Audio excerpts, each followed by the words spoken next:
Welcome, everyone. We are here with another super fun event of our Tuesday, Giving Tuesday events, bringing awareness of Mechanics Institute and the Chess Club, and trying to gather more memberships and more subscribers. And at 3 p.m., there's an amazing arena event, and two of the players are joining me today. Thank you so much. We have UC Berkeley student Nathan Fong and National Master Curate Panagunati joining me in this Twitch and just keeping me entertained. Thank you guys for joining me. Yeah, thanks for having us, Judith. Yeah, pleasure to be here. Thank you. So the sounds look good. So my sound check is done. Just all these little things that we have to do. So if anyone wants to join, currently there's an arena going on. Arena type is such that basically you enter a virtual room and you can play with anyone, and it's kind of random. It Once your game is finished, you get paired up with another person who doesn't have any game, and then people collect points for winning and drawing. And if you win several games in a row, then you get extra points too, right? Yep, that's right. So do you guys play a lot of arena? This is my first time. Really? I play a bunch of arenas. Yeah. Mechanics hosts arenas like 4 times a week, and so I used to play a bunch when quarantine first started, and it's really good to be back. So do you guys usually use chess.com or other platforms? Yeah, I usually play on chess.com. I don't think I've I don't really enjoy too much playing online. I enjoy like the in-person games a lot more, but like when I do play online, I usually go on chess.com. I sometimes every now and then like I think most of my friends end up playing on chess.com, so I can play bullet Chess.com. with them or whatever. How about you, Nathan? Yeah, it's the same for me. I love this site, and this has been my home for like 7 years, so couldn't imagine being anywhere else. Yeah, and that's the thing, is that once you get comfortable with a site, it's kind of harder to. Oh, okay. So we are covering actually your game. Yeah, we were covering it, but now the game's over. Now the game is over, and so Very let's see. fast. Let's see who else I can see. We have we have a really fun game going on with Felix German and our coach David Flores, player create. I know both of them will be playing our tonight at our Tuesday night marathon, but it's a fun game. Yeah, To I've played against Felix in the one of the Tuesday night games before. I remember it was a really exciting game. Yeah, Felix is yeah, super and popular. he is strong, and he is playing quite often, and playing very human. I like his style. I like his player style. I like his human style. It's really good. Um, and you are playing, Nathan. You are playing Akko, so I'm gonna switch to that game. Because I know Akko is also a regular at our club, and we love having you guys play at our events. And Akko has been coming to our over the board events, as well as um, on our online events. He's been very active. So Yeah, for sure. you It's guys are definitely roughly a lot of equally regulars. matched, right? Yeah, it's definitely really good to see a lot of regulars here, a lot of people coming back, a lot of familiar faces. So Yeah, exactly. although I And think he's gonna struggle with his attack. I've brought a lot of pieces into the game, and we'll see if he can come up with something here. And do you guys play a lot of fast chess? Like 3+2, is it considered fast for you guys, or it's sort of not fast enough? Um, I, I'm more of a fan of like the longer time control games. To be Okay. fair, but I think 3+2 is a nice is a pretty solid time control for Blitz. The 2-second increment is really nice, so that even if you if even if you're very very low on time, if you're completely winning, it doesn't matter. But in like Mm-hmm. other time controls where there's 0 increment, then even if you're I have a king versus queen checkmate about to happen, you could still lose. Mm-hmm. Yeah, I Yeah. personally play a bunch of different time controls. I've been playing a lot of 10 minutes in preparation for the open qualifier tournaments. Those are a bit of fun. And I've also recently been playing a lot of 1+0 bullet chess. So I diversify.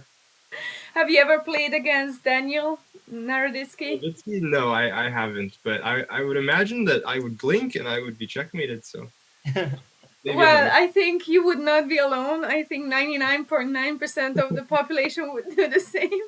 And he's one of the best bullet players out there in the whole world, actually. So, For sure. um, yeah, it's a pretty fun, but it's definitely no increment and just 1 minute or even half a minute. It's so super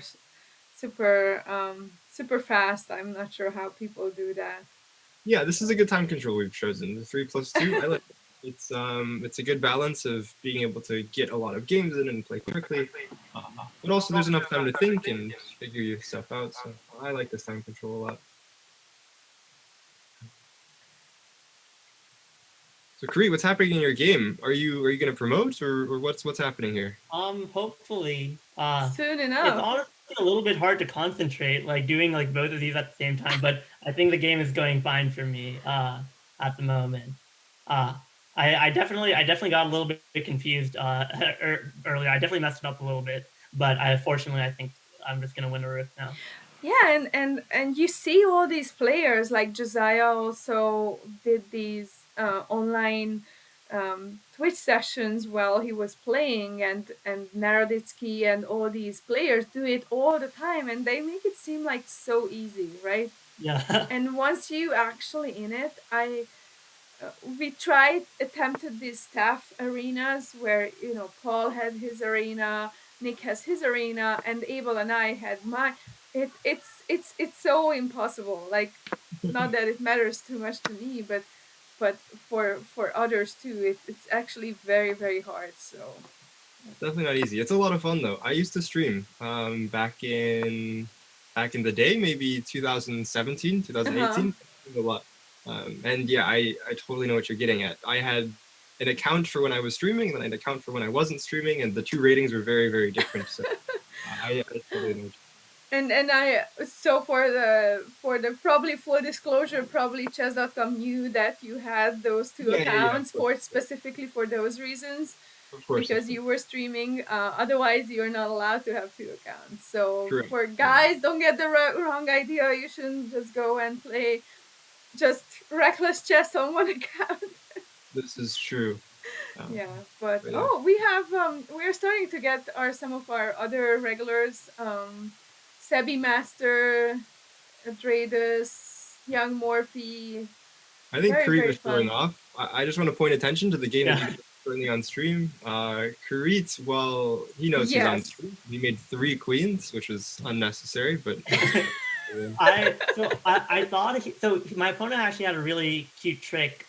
Like when I was about to promote, I realized he had a very nice trick where he could where if I ended up promoting, he would just end up checkmating me on the back rank. But Whoa. then I ended up like pushing the other pawn instead, and then he ended up doing a move that let me promote both of my pawns. So then Nice. I just ended up with 3 queens. And yeah, nice. so that was kind of funny, I guess. That's a very good point. So thanks. Let me see who's playing.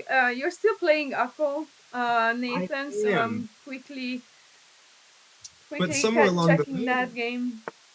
yeah. So I went for some crazy attack. I brought in all of my pieces, but somewhere along the way, I moved them a little bit too far. But it seems like my opponent has returned the favor with a mistake of their own, and now I'm back in the game. But these endgames can be tricky. Like it's all going to be about counting, like making sure that your king is close enough to one side of the board. And um, knights versus bishops in endgames, this is very, very instructive endgame. it'd be even more instructive if I knew it and I could instruct. But general idea is I'm finding a weak pawn and I'm just gonna go target it. So in this case, the b5 pawn, find it, attack it, and hopefully the king gets stuck over there on the king side, and I should be able to pick up the pawns and hopefully win the game. But we'll see. I don't have too much time, so. Yeah, looks like you're doing fine. Oh, he does have that passed pawn though, so I wonder. Yeah, I didn't really anticipate. Wait a second. I think my knight is stuck. It's stuck on the wrong side of the board. Maybe I can. You have to trade, yeah. I have to take an e5 Right. and just try to. This is gonna be tricky. I think one thing I've noticed about these endgames is that I never draw these endgames. I either win or I lose. Like some. Well, offer him a draw and maybe he accepts it. Maybe, but we both Yeah, have. you don't want to do that. I actually, I totally understand that. So, so I really love having you guys here, and it's so much fun to see undergrads and UC students play at our events, especially, and the support that you've been giving for mechanics. It's been incredible. So thank you guys. I know that you guys are preparing to participate in the Panams. Yeah, that's. Yeah. How's that going? I think Kari will be playing. I think I'll just be kind of helping more with the organization stuff. Kari, how's your preparation been going? So surprisingly enough, I actually have been like preparing for this tournament. Usually like I'm not very big on studying or preparation, but I've had like a lot of free time recently, so I've been able to actually do some tactic puzzles and start playing some training games with the other teammates. I just a couple days ago I had a training game with my friend James Marsh. He's also on the in the chess club and gonna be on the Pan Am team, or one of the Pan Am teams. We're sending so many Pan Am teams actually. Yeah, it's awesome. Yeah. Mechanic is hosting a great event, and we're able to send. I think we're sending 4 teams this year, which is pretty amazing. I think it's more than we anticipated being able to do. So. Yeah, so for those who don't know, Pan Am is the Pan American Intercollegiate Championship. It's traditionally held between around end of December, early January. It's usually, of course, in person over the board and spanning across, I think, 3 or 4 days. And it involves serious travel and sometimes even giving up some of the holidays with your family, which would be normally winter break for you guys. So it's a lot of dedication from teams and coaches to fly there, to pay for accommodation. And this year would have been in Canada, and unfortunately they had to cancel that because of the pandemic, and they weren't really up for hosting it online. So US Chess wrote out the bid, and we had to bid this event, and we got it. So we will be organizing this event. Congratulations, you won that. Good job not drawing. It's actually interesting. There was a moment in this game where my opponent could have saved the draw, but I'm sure there are many of those moments. But I don't know. Mistakes happen on both sides. Yeah, I know. Let's see who's there. We have currently 15. Point with Pan Ams. I think with the Pan Ams tournament, we actually weren't planning on sending any teams to Toronto. Like back in February of this past year when we were thinking about it, we weren't planning on sending any teams to Toronto. It's really far for a lot of us from California. And then when we heard it was online, very cold, right? Everyone, yeah, that's true in the winter time. And then we learned that everyone can play. And now we have 4 teams, which is amazing. It's the most we've ever sent to a Pan Am's tournament, and I'm super duper excited. I think we're gonna do really, really well. Yeah. So we did obviously the original event got modified a little bit. Don't mess with me asking what's over the board. OTB, that's over the board. Over the board, that's the live event where you sit down and actually play. And it uses the regular USCF ratings. So USCF over the board regular or quick or blitz rating, and then online games, online tournaments. They use the online ratings and only affect online ratings. So this will be an online event on chess.com. It's definitely giving us a lot more headache than I ever anticipated, but hopefully some of the initial headaches are done soon, and then we are going to get registrations and get the teams prepared. We are going to require Zoom camera monitoring from all players, at least one, if not two. I have to double check. I think we actually require both cameras, front and then side cameras, yes, and then hopefully, hopefully limit the cheating, or even no cheating. I would be the happiest if there won't be any cheating. But Yeah, yeah, that'd be definitely we are expecting a lot more players than normally over the board, so it's gonna be interesting. And I think it's really important that you're talking about fair play because I know that Mechanics has done a really good job with this, and there's many chess clubs across the United States that are focusing on fair play right now. And it's really good to know that like I can trust that my opponent is playing fairly just because there's all of these measures in place. So we appreciate that extra step to make sure that everyone's being honest. Yeah, Yeah, thank yeah, I you. definitely agree. I was very suspicious about playing in like kind of like these some of these like tournaments like that were online initially when the pandemic started, but then so, like a lot of organizations have kind of like stepped up and like increased their like fair play detections and all, which is really nice. In fact, like I'm actually in Charlotte right now, and I've been playing in these fair play opens Mm-hmm. that were like hosted by the Charlotte Chess Yeah. Center. And they've been doing a really good job with making sure people are playing fairly in these tournaments. So that was something that I really appreciated. Um,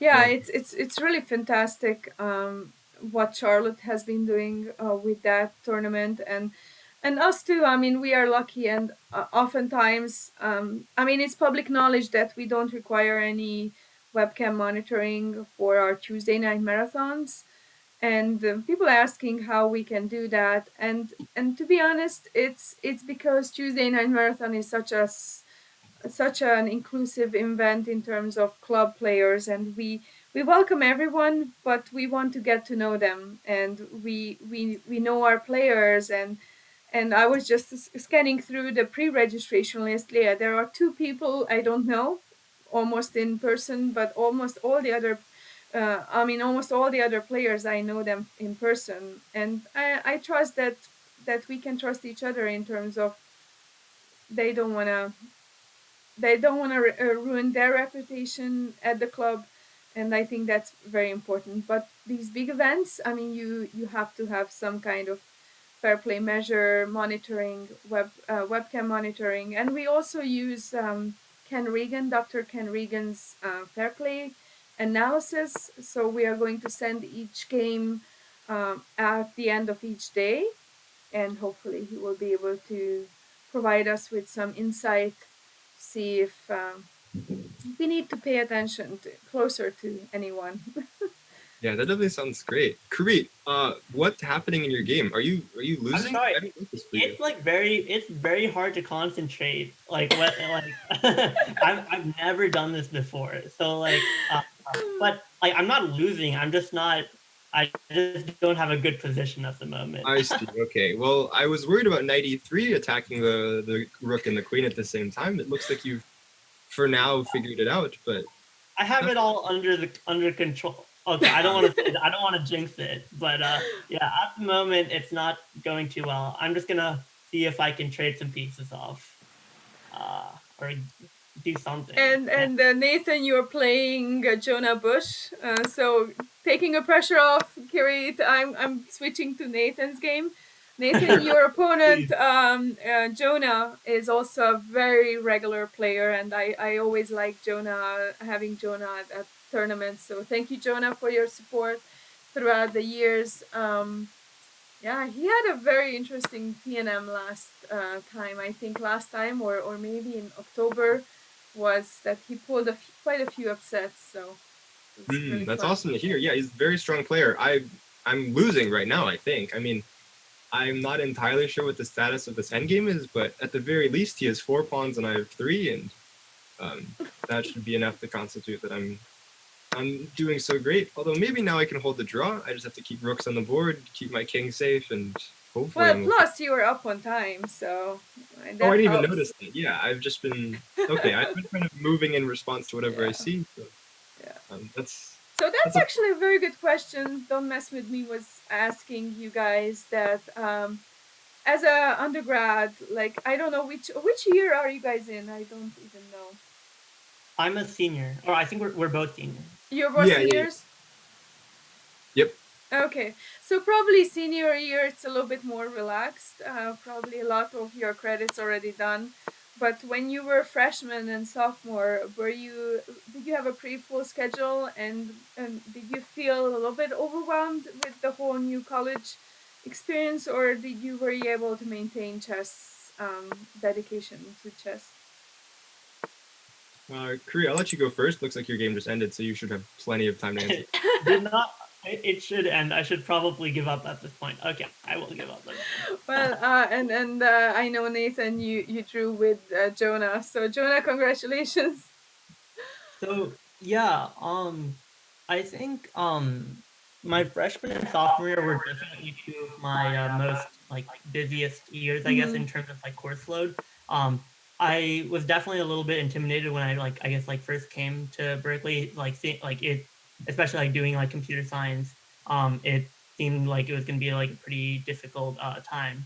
And I definitely had to put in like a lot of work my first couple semesters to kind of do well in those lower division courses.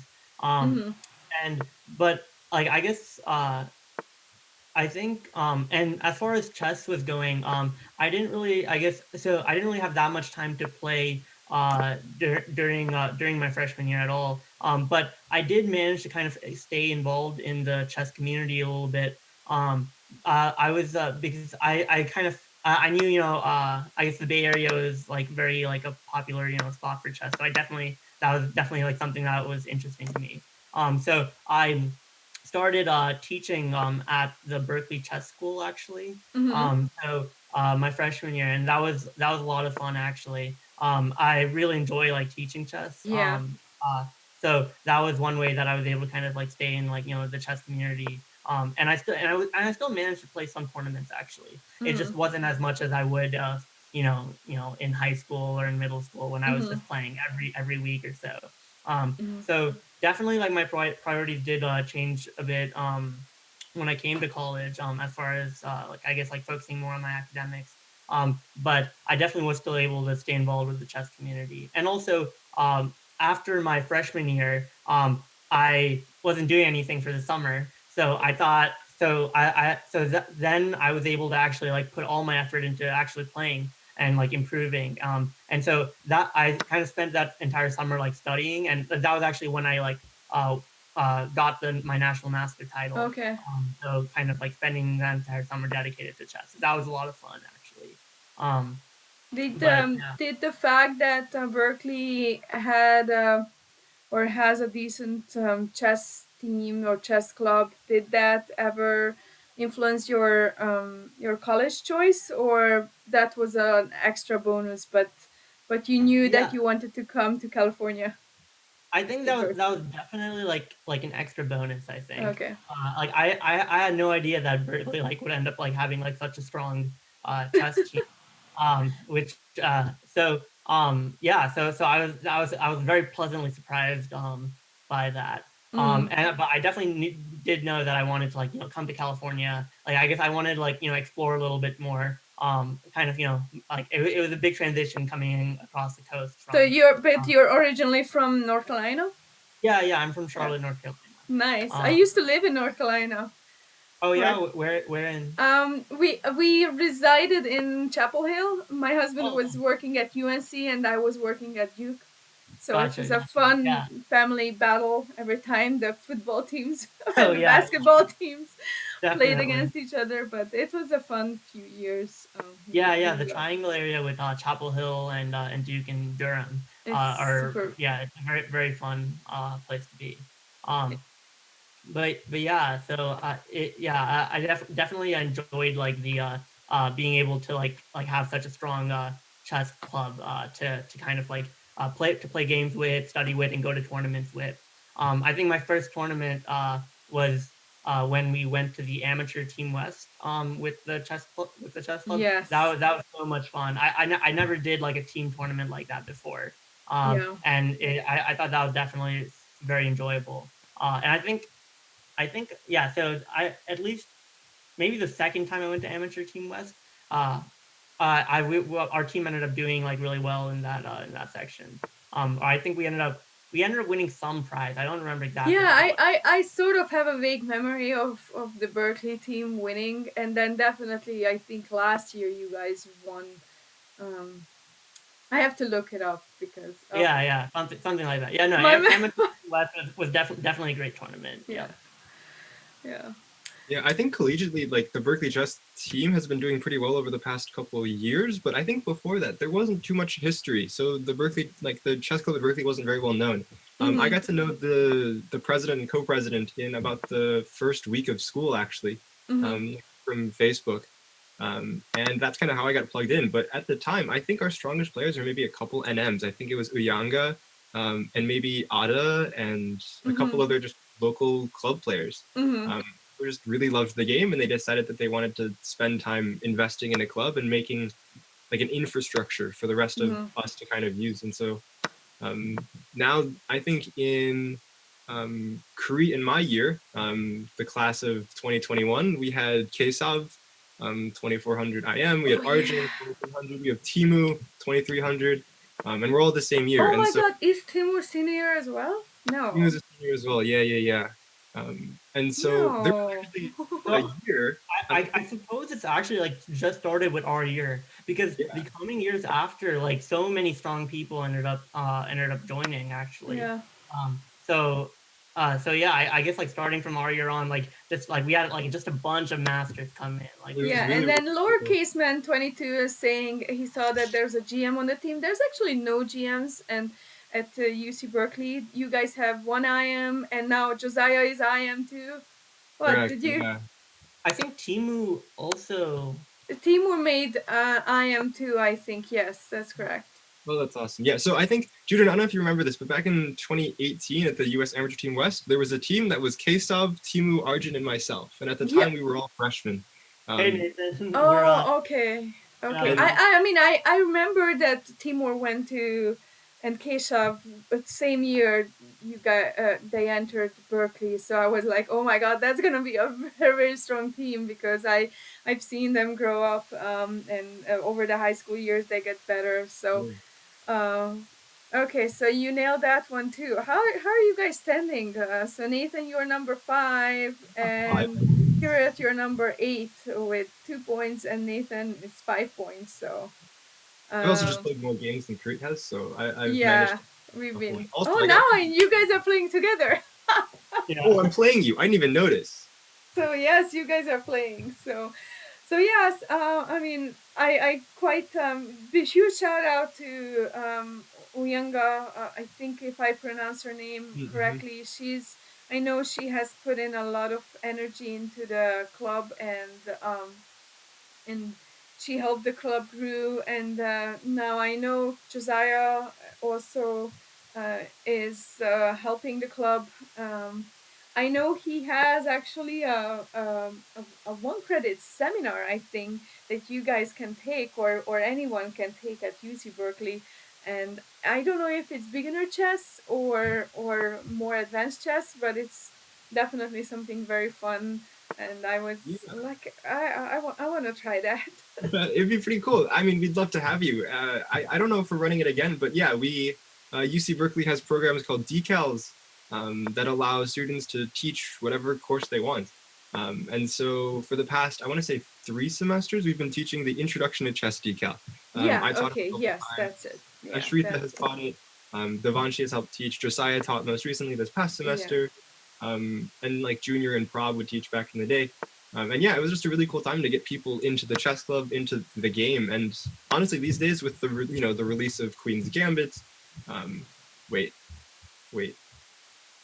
And in the chat, lowercase man is saying that he thinks that if there went to two GMs, there might have been Stanford with Daniel Naroditsky and what's his name? Started with I think it was The other GM from India. Negi, I think, right? Mhm. I think it was Negi.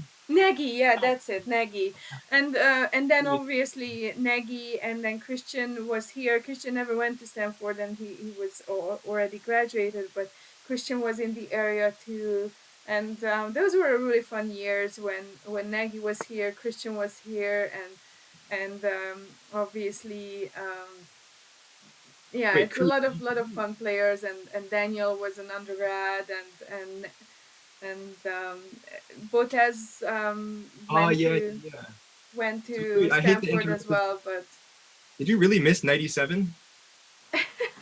Oh, yep, I missed that completely. Okay, I missed it too. That's good to know. We're on the same page here.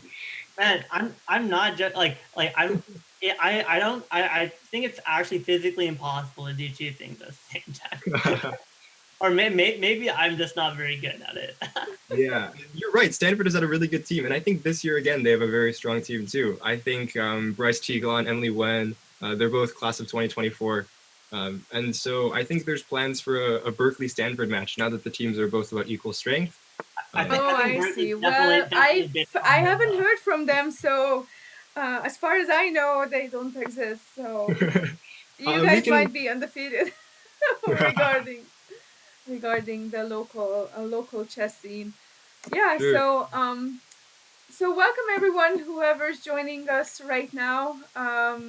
This is the midday event of our Tuesday, the Giving Tuesday event series. We started off with a little banter with Abel in the morning introduction. We had a lunchtime blitz. Abel interviewed Executive Director CEO Kimberly Scarfano at 1:30, and now I have Nathan and Kirat from the UC Berkeley chess team. Both of them are seniors, so this is your last year at Berkeley. I'm kind of hoping you will be able to go back and spend a few weeks on campus at least, right? I hope so. Because it's just so sad, but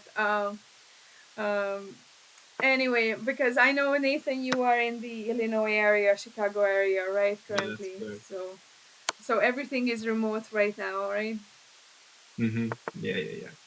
I think Creed is smiling. I don't exactly know why though. I'm smiling because I'm about to lose, Nathan. I got pretty fortunate. The center opened up and allowed me to develop the Starksburg Bishop, and maybe I just want to checkmate you. That's all I want to do. Oh wait, F5 just want to checkmate. That's a good plan. I don't have anything going for me except a possible checkmate. Well, wait, isn't my queen just trapped? Where does my queen go? Oh, good point. So someone is asking, have you guys heard of the 2020 World Championship? A lot of universities play in it along with a handful of other teams. If you're asking about the World Universities Championship, yes, I did hear about that. It was a great event. FIDE ran it on Tornello, and I connected with the organizer as well as I will be in touch with the FIDE part too, so hopefully we'll get a few international teams from maybe Brazil or Chile or Mexico. Definitely Mexico, we have other connections too. I have a meeting set up on Thursday with the Canadian teams, so hopefully they will be able to join as well. Yeah, Tornello has a really good platform, so I'm quite jealous of that. This was outside of FIDE. I'm not 100% sure which championship though. Then I will definitely research it. Thanks, though, man. And shout out to FPON. Have fun. Welcome to the chat. Mike, National Master Michael Agner joined us too.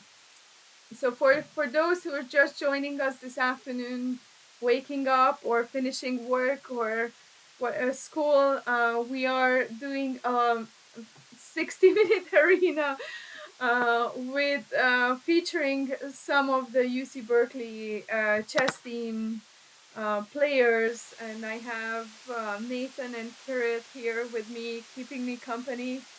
I know Abel is missing this terribly. He had some family obligations.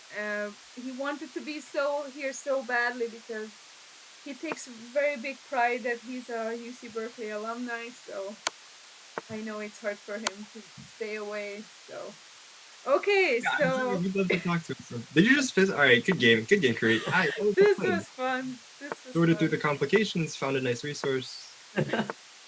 I got lucky with that game, I suppose. I This think you was made it fun. complicated. And I think they say luck favors the prepared. Yeah. Something like that. Yeah. And Nathan, you're playing if you stay ready again. So and I'm gonna actually switch to Kiryat's game if you don't mind, Yeah, go Nathan, for it. because he's What it is. playing Sebi. Sebi is our student in either elementary or middle school, but he's definitely improving a lot nowadays. So what you're saying is I should try really hard to win. You're Well, gonna get you should watch out for smoked. Sebi. He may have hidden potentials, Oh With man, I'm but at already the same scared. time, I know he's trying. So welcome Sebi. Thanks for playing. And after this, we have probably 15 more minutes. After elementary, thank you, Sebi. And Sebi's always in the chat as well. So That's he awesome. somehow can play and chat at the same time, which I'm trying to tell my kids not to do. So it's fun.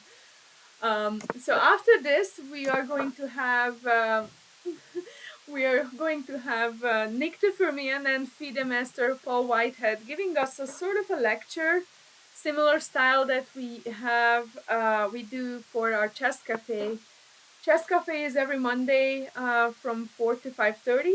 It's a free event for anyone who's a mechanics member. So one more reason to become a mechanics member is to enjoy our free events. And it's a cafe. It's a chess cafe, a virtual chess cafe. You should grab your coffee and just enjoy chess. Nick and Paul always have something prepared, but you feel free to bring up any questions and stories. And I'm looking at this attack. So Yeah, this is pretty strange. I think Kurit pushing in the center. It's maybe a little bit early, but I think there's no time like the present. But okay, the knight's not trapped. It's gonna find a new home, and now you have an isolated pawn on d5. It's either a strength or a weakness, and we're about to find out which one. Nathan, you're a natural in this. I have to tell you, we should have you more often. Man. He's an amazing commentator. Thank you. Yeah, I think exactly. I mean, you can I think- see that you've been practicing this for a long time. So Yeah. why did you stop? Why did I stop streaming? I think it's because I wanted to focus on school. I think it was sometime around end of 2018 where I realized that I think it was like the summer of 2018, like school was getting ready to start up again. I spent like a year streaming. I streamed maybe 200 hours or so over the course of 1 year. Wow. Oh my god. Quite a Okay. bit. And I was like, I really enjoyed this, but I think, I'm going to take some time, take a break from Twitch, focus on school. And I mean, I really enjoyed streaming though. I think like even in high school, like before I started streaming, I would talk during my games. I'd talk to my friends, be like, oh, like, what do you think he's planning here? Or like, oh, I'm going to try this and this. And I think just being able to have conversation about the game has definitely helped me get better at this type of, talking while playing. And of course, streaming. That was definitely a lot of practice. So. No, definitely. I think we found a new guest commentator for some of our Tuesday night marathon. If you have, because we always like to have guests. Alexei Ruth is often our guest, and we love having her. we sometimes had Mike Walder and um,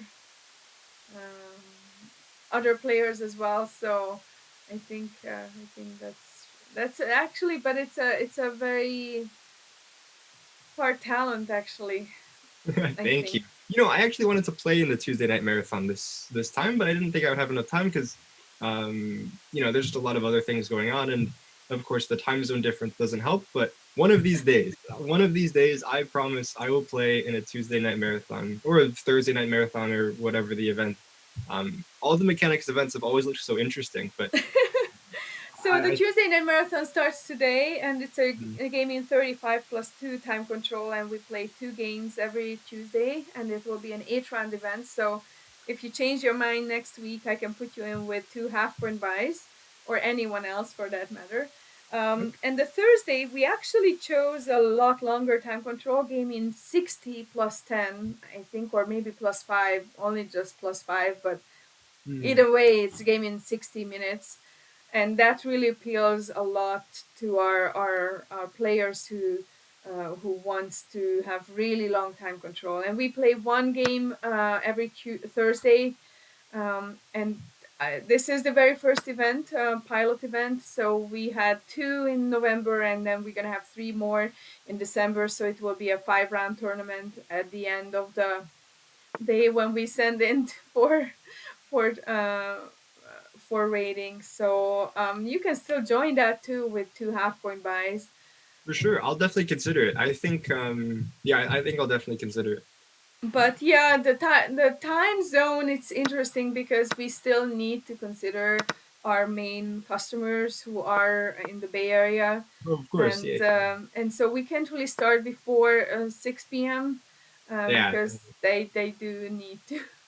I mean, one of these days I'll be back in the Bay Area, and then we can play in person. Yeah, one of these days. Even I think last summer, yeah. So last summer, the summer before this past one, I had an internship downtown in San Francisco. That was right across from the Mechanics Institute.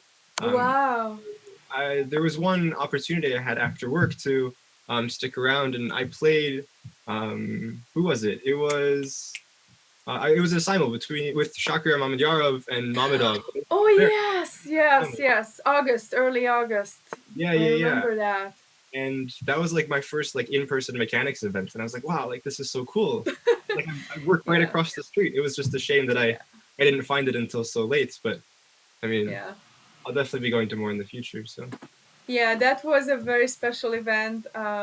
Obviously, Shak and Ralph are good friends of ours, and I'm honored to call them friends. And if they happen to be here in the Bay Area, so we were able to have them as our guests, and they did a very fun clocked simul. And the way mm, they do it is but any of them could actually move, but they had a clock. So I think it was 30-60 or 20-30 or something like it this. was So quite they had a challenging. little bit more time, obviously, because they had to run around. But I it actually was a remember lot Oh of that no. fun. game. Sorry, Creek, go ahead. Oh, sorry. No, I thought my internet was about to go out. Okay, never mind. Sorry for interrupting. Go. No, no Oh, problem. So you're I down was 13 seconds, and Sebi has 30. So Yeah, I lost like 6 seconds from internet, I think. So okay. all good. And that's the other thing, is that if you stream and play, you better have good internet connection, because that's true. zooming, well, especially if you're streaming, right? Streaming is a lot of bandwidth, and and and if you have zoom, and it can interrupt your game, so that's always in the Creek, cards. are you playing for a win here? I think you at I'm least have trying a to block. win. Yes. I don't know how to do so. Because this bishop on f3 it's kind of awkward staring at a pawn, but they say that bad bishops defend good pawns, and that pawn on d5 is certainly a good pawn. Um, it's just a matter of now what.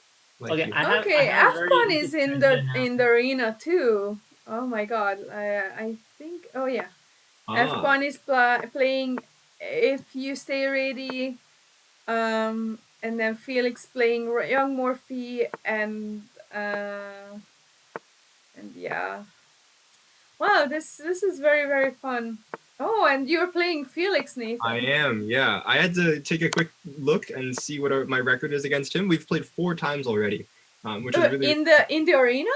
in like the past arenas, like the past Oh, in the mechanics. past. Okay, yeah. I don't know. Mechanics used to host. I think they still host. You still host like events every Wednesday and Friday arenas, and there were Tuesday things. And Yeah, although you know what, that's a very strange phenomena that I experienced, and I can't really explain that. That our free events really declined in terms of attendance, and I don't know why, because these were free events, and we used to have such a good attendance, and it just happened to be lower and lower, and then we ending up actually not even having too much free events because people are attending the Tuesday night and the Thursday night, and I think they are done with chess for the week.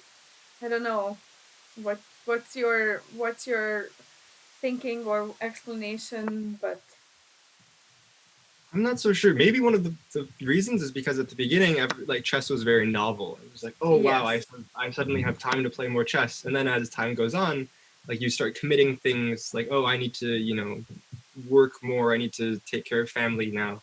Lots yeah, of other commitments, but I really enjoyed them when they did happen. You saw me at plenty of the events. yeah, I think I yeah, finished like exactly. one of them, and I was really really happy. But yeah, I really enjoyed those events. So it's good to be Yeah, back playing in these arenas. yeah. I look back on those weeks in March and April, how we had to act so fast, and everyone was so excited, and it was really amazing, but it was a very intensive period of time, and now now we can plan a little bit more, we can be a little bit more strategic and things like that. So For sure. There's actually only 4 minutes left in wow, this arena. I Felix realize. is attacking you like crazy. Yeah, I might be losing, but he's got to figure this out. No, And I'm not saying you're losing, but he's attacking you like he's like tung. He I'm doesn't give really you a excited to see if this works because I think I can defend. We'll see. okay. It's gonna be really really close. But this is probably gonna be the last game of the arena, so I better make this one count. Wait, am I just losing? Yeah, Oh, I might okay. just be losing here. I don't think I had Yeah. time to 3. Oh, that's unfortunate. So, oh, hello. This is Yeah, okay. I think I'm gonna lose some material here. I'm not exactly sure what, but it's probably gonna start with the queen and keep going after that. So I'll see if I can hold on to something. And we have oh, Kiriti, you're playing Sebi. Is it like a Oh, rematch? I was. I ended up. I my internet lagged, so I ended up timing out. Oh, oh yeah. all it's And all this fine. is, yeah, I'm sorry, this is our fault. No, it's all good. I honestly, I'm just doing this for fun, and I enjoy it. Yeah. So I should just get better internet. Hi, Nick. I Well, think and actually, it all depends on, also it depends on the time of the day. Like you can get the best internet out there, and still lag and do. It's been very unstable for me too. So, Judah, but I think our everyone, next guest thanks is for Grant. joining. We have the last few minutes of this arena. I'm super excited and super happy and grateful for you guys to join, and it certainly made this arena so much fun. Ouch. Hey, it's not over. Wait, it's No, no, I'm not saying. I was saying it's that. bad, but it's Um, not so over. next up we have a lecture by Paul and Nick. And Nick, uh, is there any chance you can turn off your video for just a few more minutes? Sorry about that. Oh, sure, sure. Because we have a last few minutes of, but you're still welcome, Nick. Okay, tell you what, I will come back in a couple minutes. Okay, sounds good. Hello, Grandmaster Nick the Firmian, Hi, Carrie. writer of Modern Chess Openings. Yeah, Very- so actually very you can stay, and I'll stay, Nick, stay please. Okay, I will make our our I just wanted to say hi. fix our Oh, fix our thanks. video, and then Got it. you guys have a chance to chat and everything. I just need to quickly fix our video. So there you go, there you go. And then I will do this, and so if Paul joins us, then it's not gonna look like so weird, because now it is a little bit weird. So Thank you for okay, let's producing it. transition. There you go. We're losing our names, but that's fine. Did you win? I'm still playing Cree. What you were saying? What were you saying? Oh, I just wanted to say hi to Nick. You guys are at Berkeley? Yeah. Yeah, we're both students at Berkeley. So National Master Kirit Panaguati, something like that, and Nathan Yeah. Fong, both of them are seniors at UC Berkeley, and they will be part of the 4 teams that representing UC Berkeley at our upcoming Pan Am Intercollegiate Championship that we are organizing early January. So we are very excited about that. Last year was great when it was in live, but this one will be online, unfortunately. Well, yeah, but this way we can actually organize it. If it were live, we didn't have a chance to organize it. So I'm actually a little bit happy about that. Okay, so Arena, wow. That just Felix just could clinch it by 1 second, right? Yeah, I was checkmated, so I definitely resigned. But yeah, it looks like we had a really close race at the top. Yeah, very, very close race. We had Limelight, Travelox, and Strategy Junior. And I could look up these usernames, but I'm failing to remember. But we had runner-up 4th place Felix, and then Sebi. Nathan, you came in 7th place, and then Kira at 9th place. So thank you so much, guys, for playing with us. And Nick and Paul is here. Awesome. Thanks so much for having us. Thanks so much. Okay, thank you so much, guys. We really appreciate your help. This was so much fun. And then I think we're gonna do a quick break. We're not gonna break from the broadcast, but we are going to transition to that coming soon. And then I'm gonna set up here for Nick and Paul's class and lecture, and I'm doing It's the Chess Cafe. well, okay, so let's just say coming soon, special edition. Should I come back? Hmm?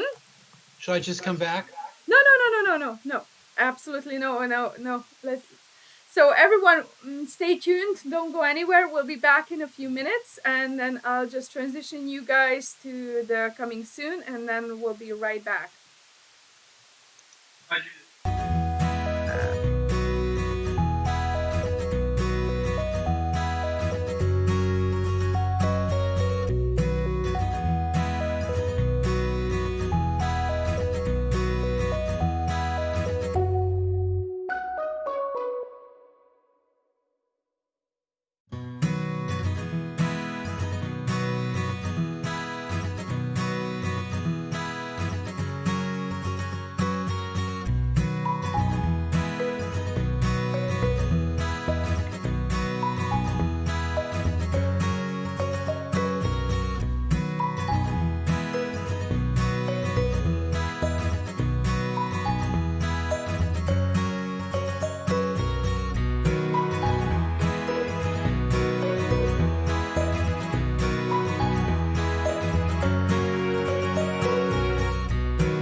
Chess Club Giving Tuesday events.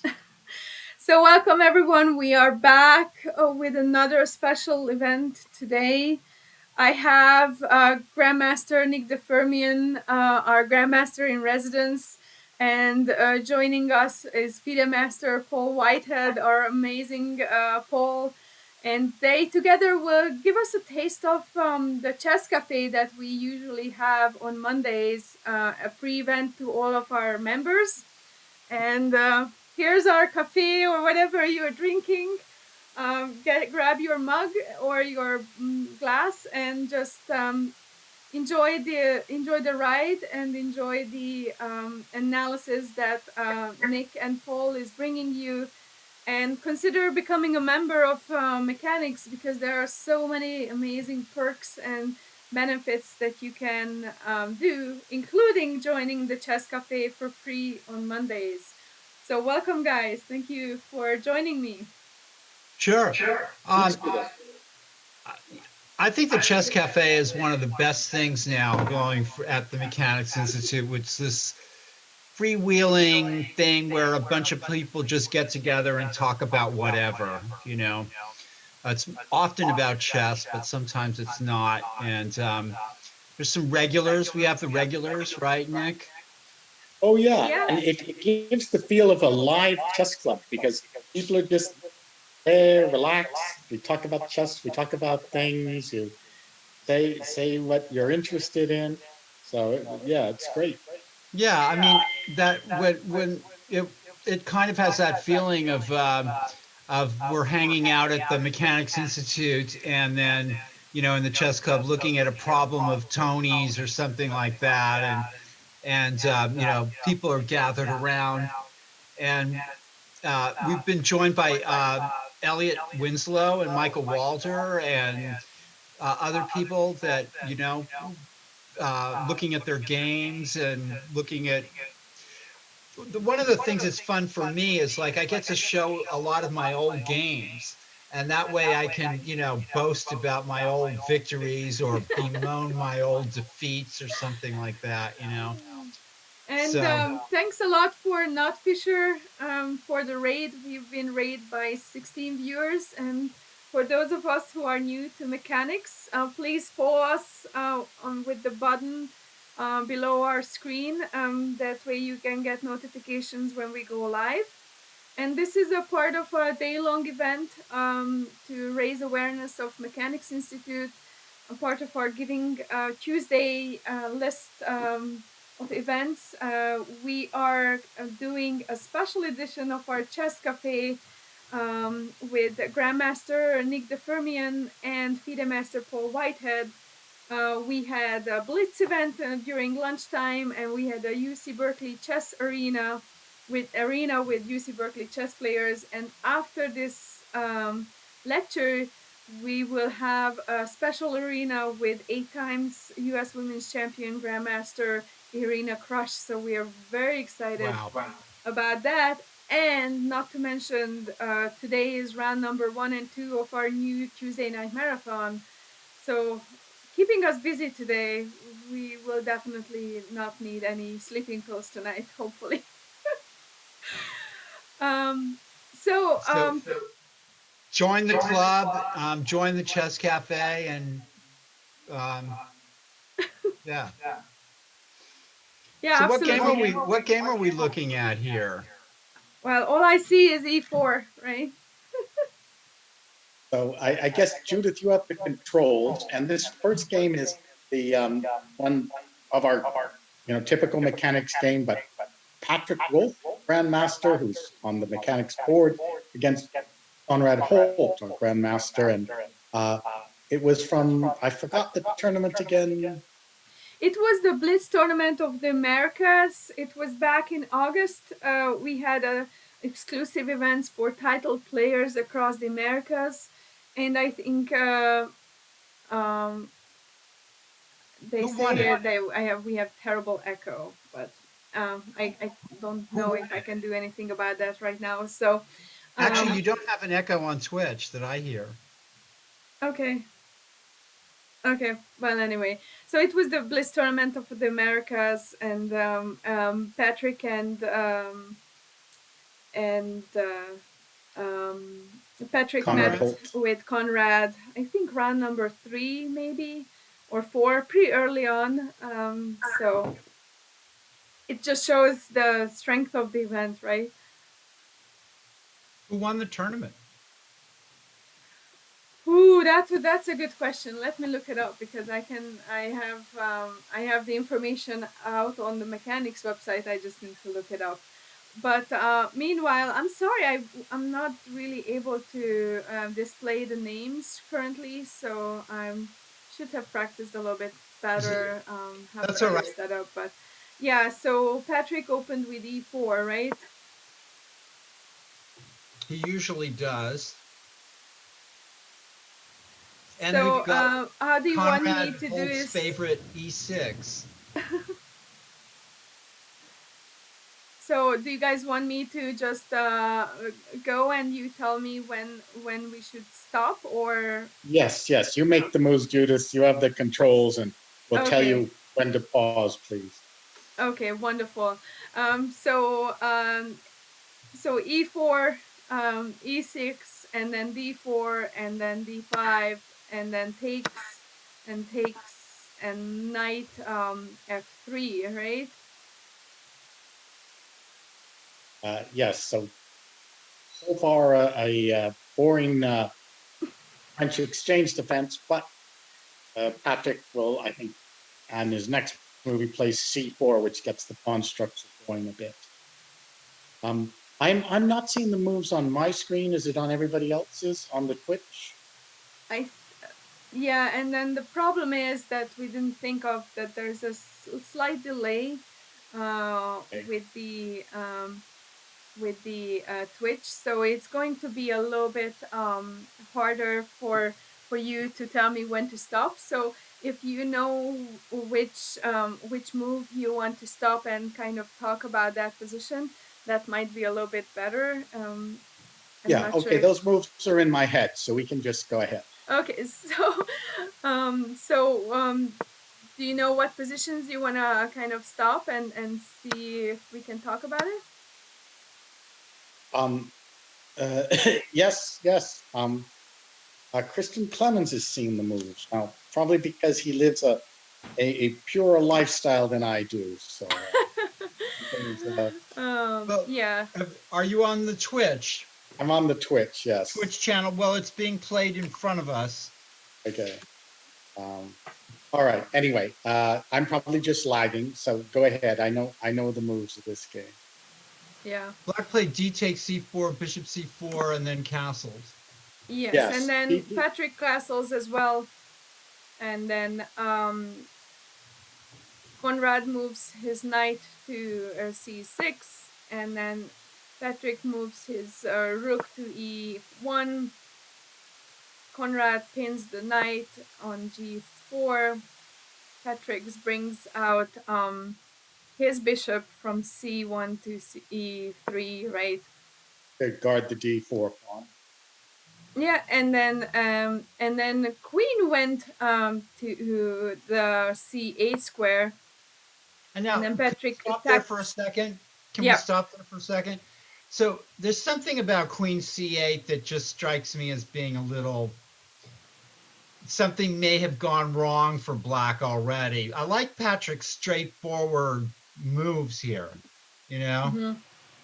And somehow it just seems like Queen C8 has that little bit of that I'm not sure what to do kind of thing here. It's a little unusual. The computer thinks it's fine, but yes, you're decentralizing a little bit. You know, we used to sit in the chess cafes without the computer, and now the computer's everywhere. Follows into us into all the chess cafes. There's no escaping it. Yeah, and Tejas is saying that it's like a worse version of the Queen's gambit for White. Typically, White should be ahead by one move. right? And then the casual player 2020 saying, I think queen d7 is a better, in my opinion, as this connects the rooks. That sounds logical to me. Yeah, I think Yeah. casual player Paul and I agree with you. Yes, we do. I think Queen C8 kind of has that artificiality about it that shows me that Black's maybe thinking that he's in a little bit of trouble already. Yeah. And then Oh. Conrad moves back the bishop to h5. Patrick mobilizes the a1 rook to c1, and then Conrad makes the silent a6 move. So Christian Clemens is asking us, how does this compare with the Panov Botvinnik? Nick. Yeah, it's very similar, really. And if you can play both those if you like open position. It's when Tal played against Botvinnik and he played the normal lines of the Caro-Kann, and then the last game they played in some Russian or Soviet team championship, Paul decided just play the pan of Botvinnik, get an open position where the pieces have a lot of range, move a lot, and he just crushed Botvinnik in that game. He crushed Botvinnik with the Panov Botvinnik. Yes. It doesn't get any better than that.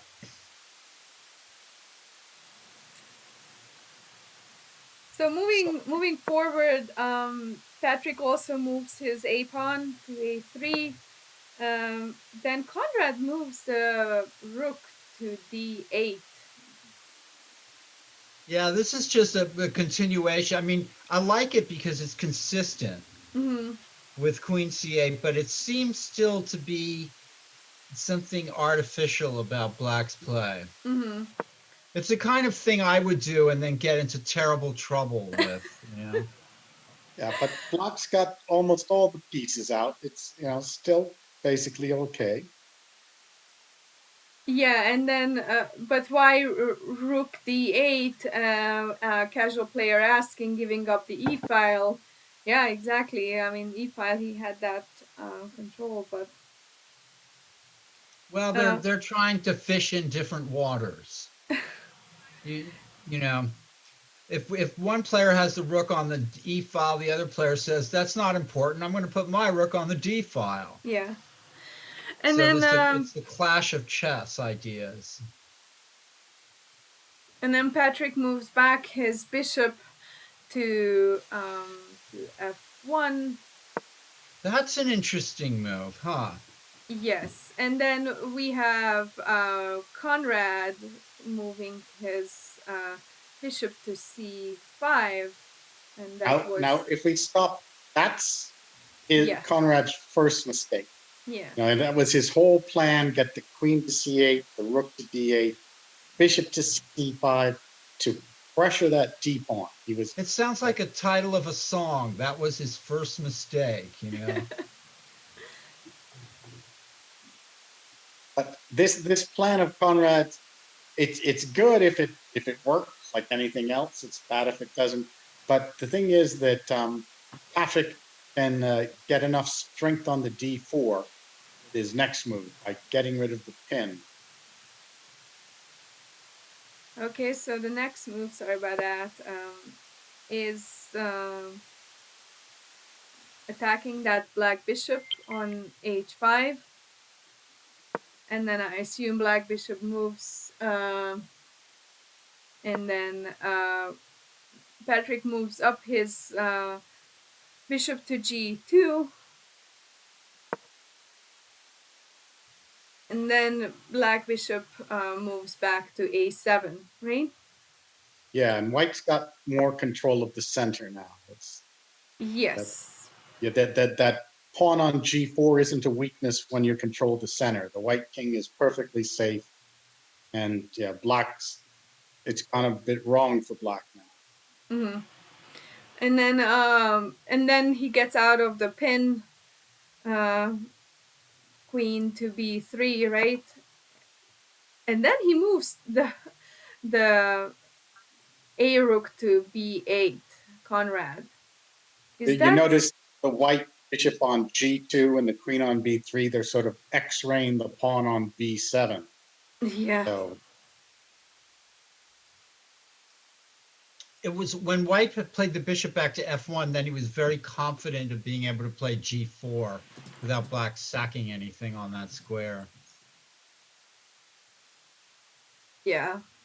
So the Everything next kind move, of locks together hmm nicely. So the next move was white e rook to d1, and I think Nick, you have a variation here because I think the main line went to knight e4, and I see a variation here, Nick, in the PGN. Do you want to go through that? oh, I think maybe one of our readers has mentioned too. I mean, there was also a good possibility for white to go d5. Wasn't it in that Yeah. note? So this is your variation that you have d5, and then bishop takes, rook takes, and then knight, and then the rook c1. This is what the variation I see in the PGM files. Which is a very nice position for white, really, real control. So maybe that was a bit better than what happened. But Yeah. So what happened is going back to the 18 move, black moved the knight to e4, right? And then let's go through. Takes, and then he moved up the knight to g5, right? yes, that's Right, and queen takes f7 check. yeah. Suddenly, white's getting very aggressive there. Yeah. And then I guess he's defending it with bishop g6, right? And After then queen f7. Can we stop for a second? yeah. Because Casual Player 2020 is asking, why didn't black take on d4? But that was because white, he had to play rook b8, because if you'd taken all those times on d4, white would have come down on b7. And that's why he played rook b8. And he didn't have time to take on d4. Okay, with that out of the way, bishop e4. Bishop e4, and then he Conrad moved a question mark here saying queen d7, and I think there's a variation here with d5 would have been better, right? Yeah, this is actually very critical right here. This is the losing move that he plays because white's been very aggressive. You've got the threat to take on g6, then take on f7. So you have to defend it. But there's other things going on the board. And because black's played these odd moves, you have to do something really precise and unnatural to defend f7. And what was it? Rook d7 actually holds things together. This one? Rook to d7, Yeah. huh? So this is the alternative route, right? That is mentioned in the note, isn't it? Yeah. And then, but in reality, he did queen to d7, and then Patrick takes with white bishop. I think we're going to see the difference, Fiery Griffin. And then takes back and d5. d5. Now everything's working for white. Yes. So the when white plays pawn takes c6, it's attacking the queen. So black is in danger of losing a piece here. So the knight has to go. So knight has to go, and the knight went to a5. Only move. Really, the only move, exactly. And then queen c3. and then Attacking the knight and the bishop. yes, and then with bishop takes, queen takes, and then he moves b5 here. Well, yes, because white is threatening pawn to b4 to trap that knight. Oh, wow. How about that? Yep. So black has to spend a critical tempo in order to save the knight.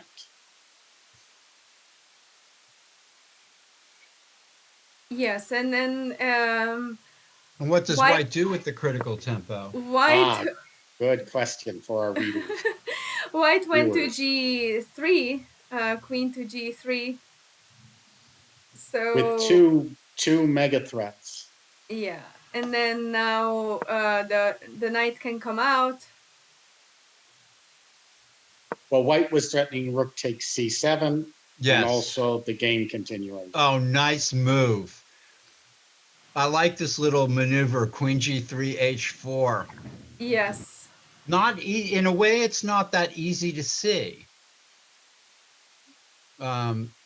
unless it's shown to you. Mm-hmm.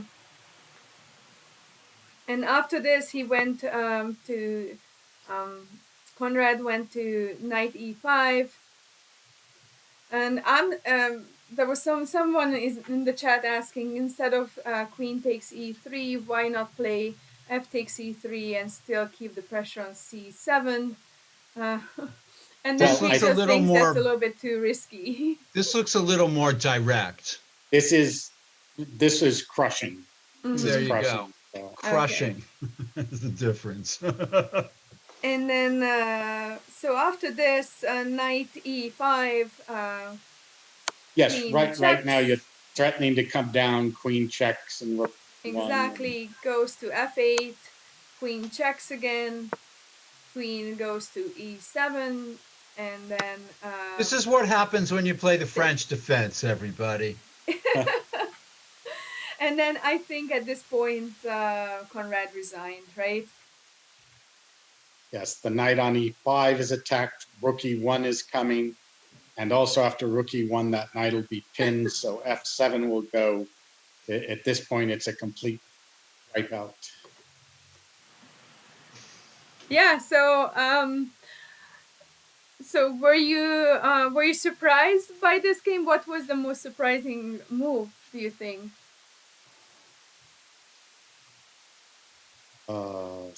Surprising?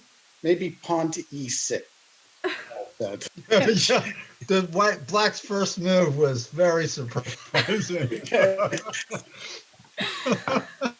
Okay.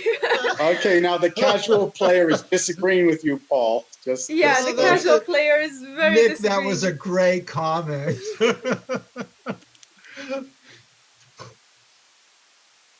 Anyway, so yeah, this was a fun event. I think we had exclusively title players back in August, and obviously Patrick Wolf made an exception. He doesn't play a lot, but it was very nice of him to play this game. So. Yeah, I think that Nick gets the comment of the day for that one. The most surprising move was e6. E6. So Nick actually prepared with a few more games. I think we have time for one more game. Nick, which one do you want? We have if we do it very quickly, we have about 10 minutes, I guess, Judith. Yes. So do you want the Wesley Magnus or the Wesley? Let's do the Wesley Magnus game, because I'm interested in Paul and our viewers' comments on that. So if you put that Sounds up. good. Did I see this the other day or no? While Judith is putting it up, I'll tell you the background story is, of course, this is the Skilling Open, right? First of the 10 tournament series, Mm-hmm. the $1.5 million chess tour. So and it just ended. There was 16 players, a round robin, so you go down to 8 players. Then it's knockout, and you've got finals, semifinals.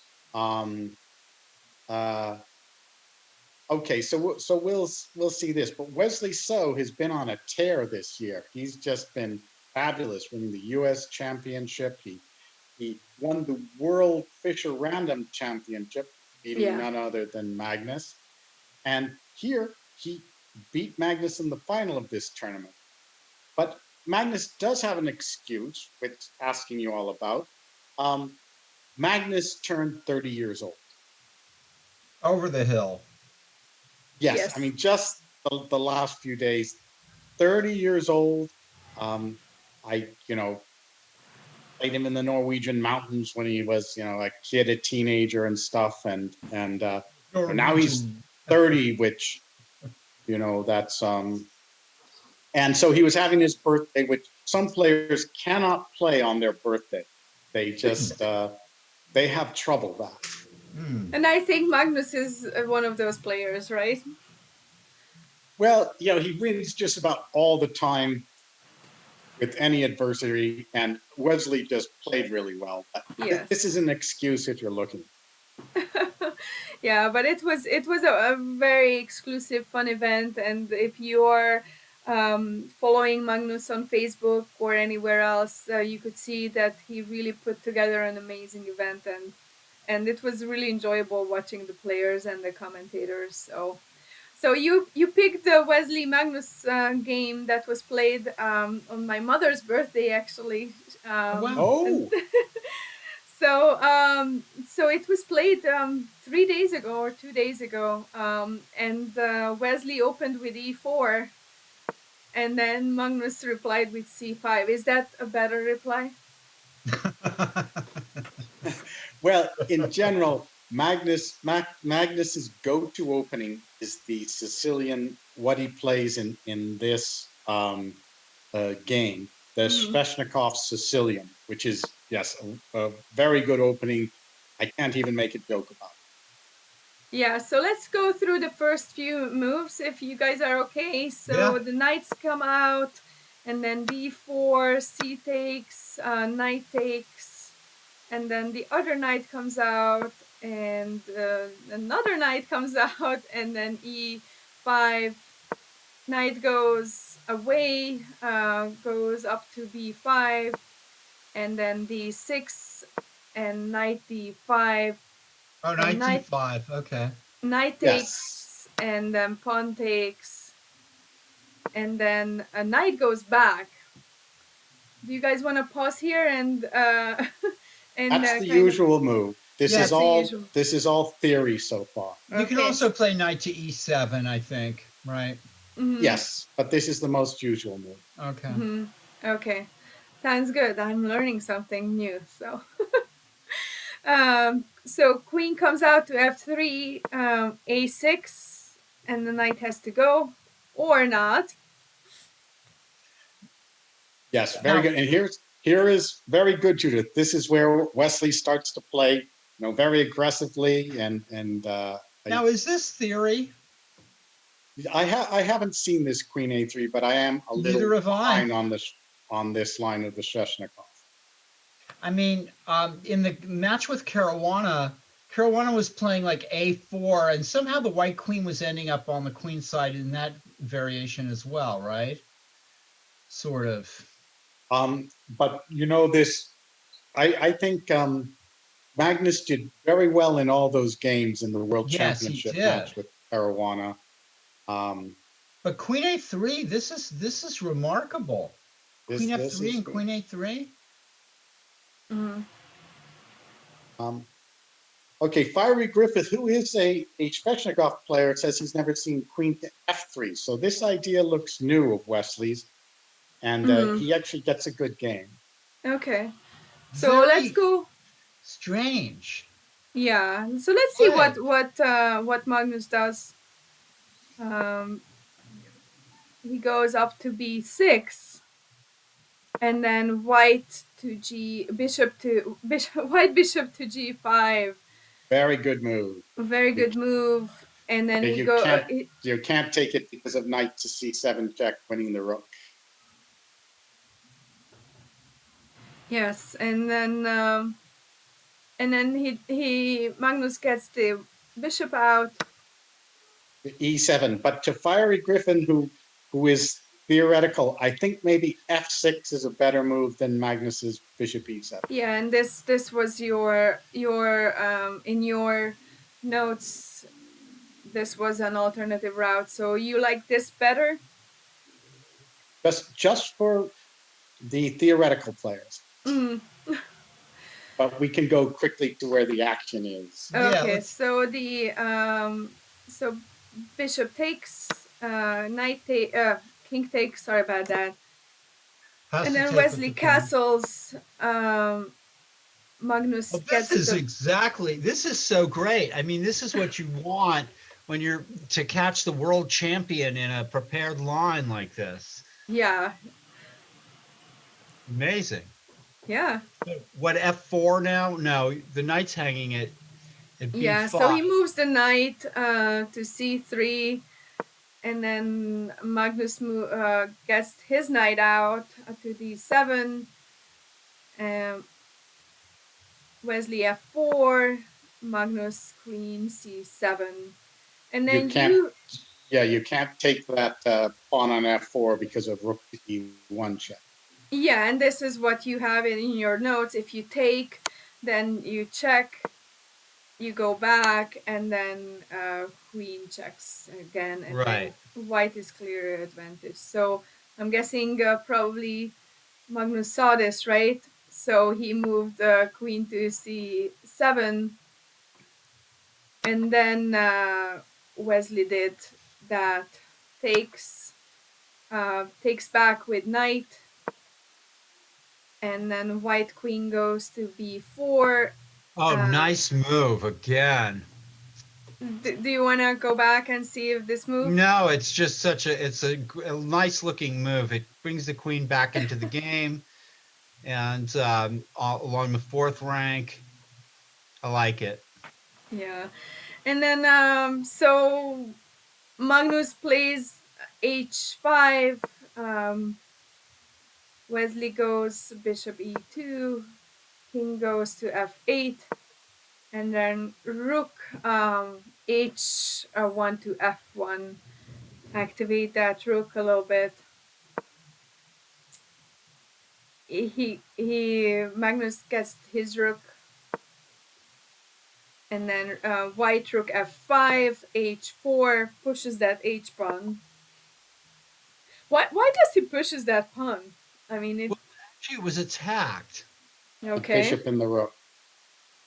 And now he's being attacked again. This h pawn could Magnus have swung the other rook over, and then instead of this kind of leaving the rook at h8 and playing h5, maybe that was not a good defensive scheme. Well, it's not so bad here. It's still okay for Magnus. Okay, that's interesting. And white's more mobile, but not that bad for black. Okay. So now attacks again, and then he moves back the queen to d8. King That's moves. A very patient move. Yeah. So Wesley moves his king to b1. Magnus pulls his rook down, and then Wesley doubles up his rook on the fourth rank. That's very unusual. Yeah. Isn't it? Yeah, all these three pieces are lined up. That's very. Yeah, that's a very unusual lateral attack on the h pawn. Yeah. And then pawn goes to h3, and Wesley just quietly stops it. And bishop to c8. Wesley goes to a4. White goes to king g8, and then both kings just became a little safer. Yeah.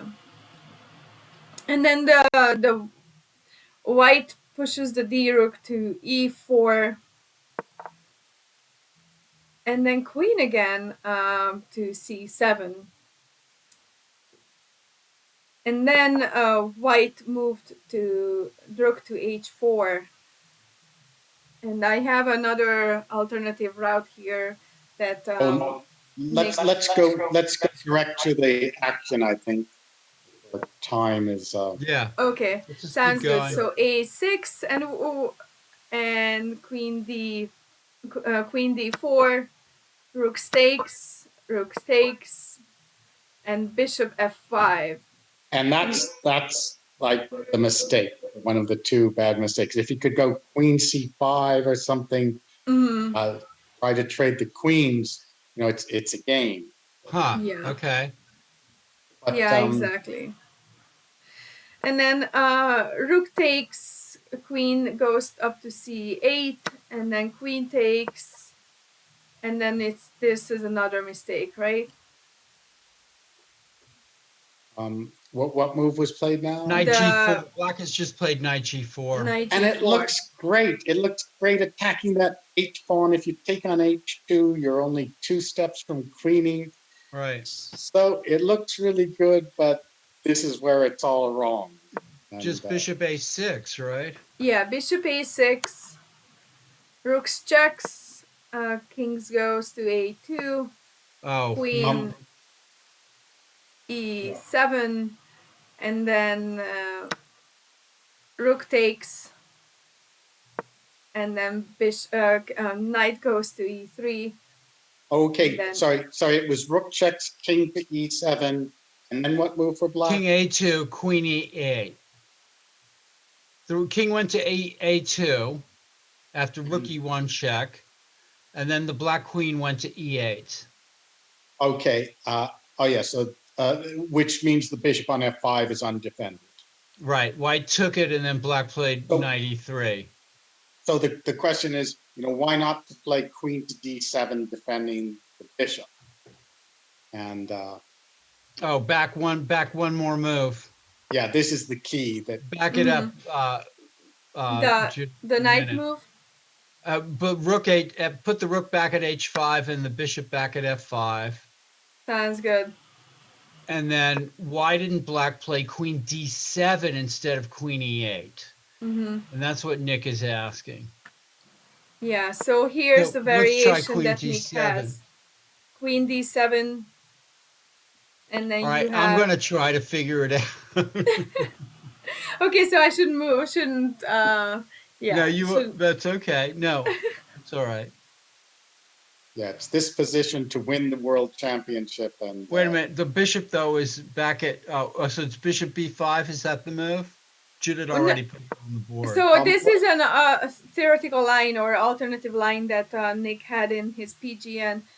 Is that instead of queen e8, black queen e8, queen d7, right? And actually, casual players' move is better than what I wrote. Queen b8 right away is good. I think I see a relatively simple, straightforward win here, although I get a little bit scared.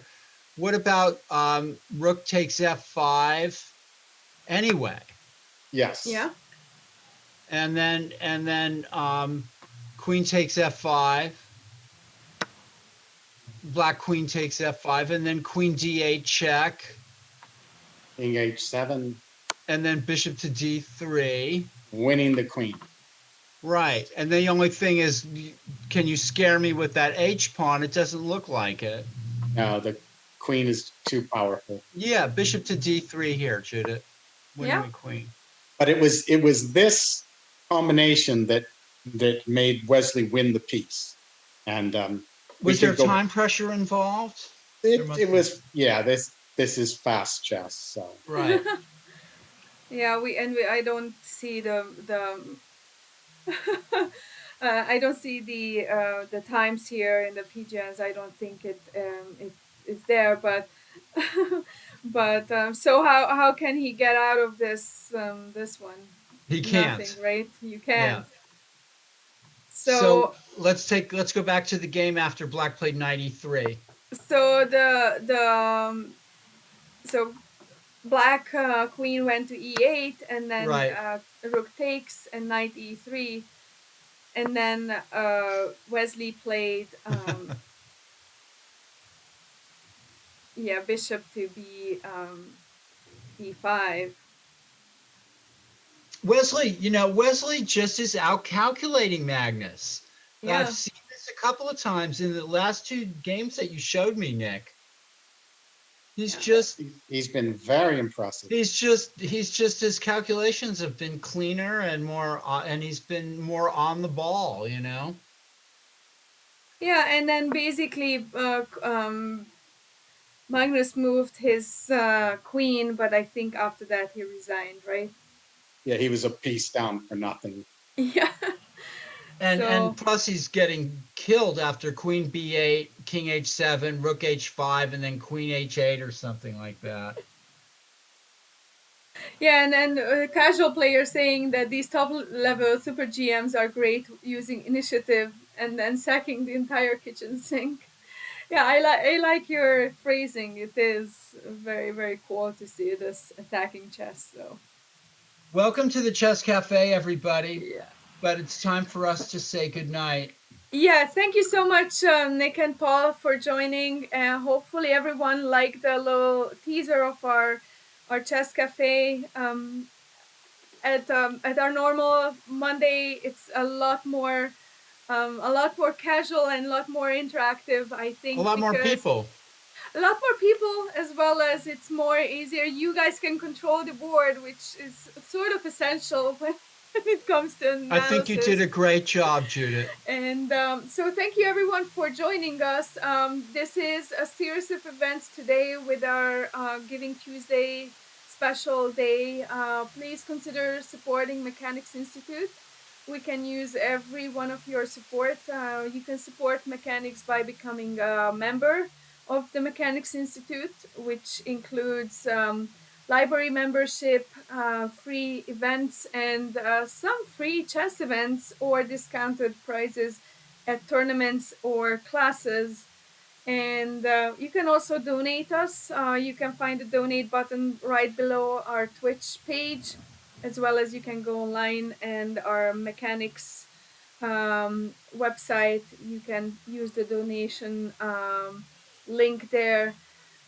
Obviously, we are a nonprofit organization. Everything is tax deductible, so every dollar you donate us will go to Scholastic Chess, supporting chess at public schools in San Francisco. Thank you so much, Nick and Paul. Hopefully, you guys get Thank some you. rest. I have And a I have a quick question for you. I know Arena Crush is going to have an arena coming up. yes, Is in 10 is minutes. is she going to be on Zoom as well? I think so. To the best of my knowledge, I think we're gonna go offline right now, and Okay. everyone will able will join back up with Irina. So Starting in a few hopefully, minutes, so I'm going to say goodbye.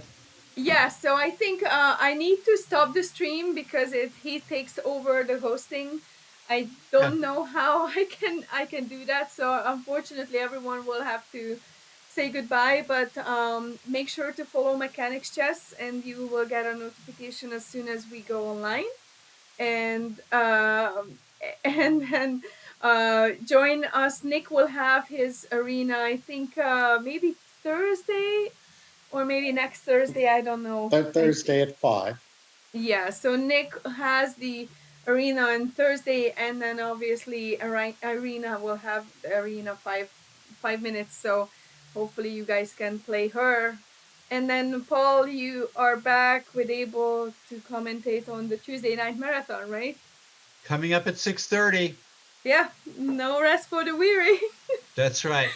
I Okay, might I thank you. might I might do we have the same link?